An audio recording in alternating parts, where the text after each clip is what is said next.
నోవాహు దినములను జ్ఞాపకం చేసుకునండి. నోవాహు దినాల్లో ప్రజలు తినుచు తాగుచు సుఖిస్తూ మాకేంటిలే పర్వాలేదు అనుకున్నారు.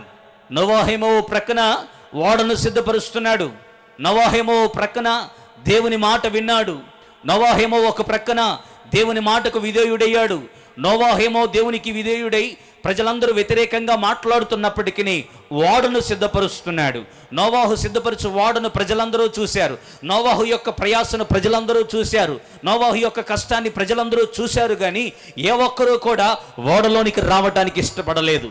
మనిషి ఎప్పుడూ కూడా నోవాహు దినాల్లో సుఖించటానికి సంతోషించటానికి మాకేంటిలే పర్వాలేదు, వయసు ఉంది కదా, బలం ఉంది కదా, శక్తి ఉంది కదా, అందం ఉంది కదా, ధనం ఉంది కదా, సత్తు ఉంది కదా, జ్ఞానం ఉంది కదా, పదవి ఉంది కదా అని సుఖిస్తూ సంతోషిస్తూ ఎవరికి వారు వ్యక్తిగతంగా తమ ప్రాణాలను తృప్తిపరుచుకుంటూ గర్వాంధులై పాపిష్టులై ప్రజలు జీవిస్తున్న ఆ దినాలలో నోవాహు ప్రయాస ఎవరికి అర్థం కాలేదు. ఇప్పుడు నేను కూడా సెలవిస్తున్న మాట, విస్తారమైన కూడికలు జరుగుపడుతూ ఉన్నాయి. విస్తారంగా మందిరపు పనులు జరుగుతూ ఉన్నాయి. అనేకులు దైవజనులు లేవనెత్తబడి ఉన్నారు.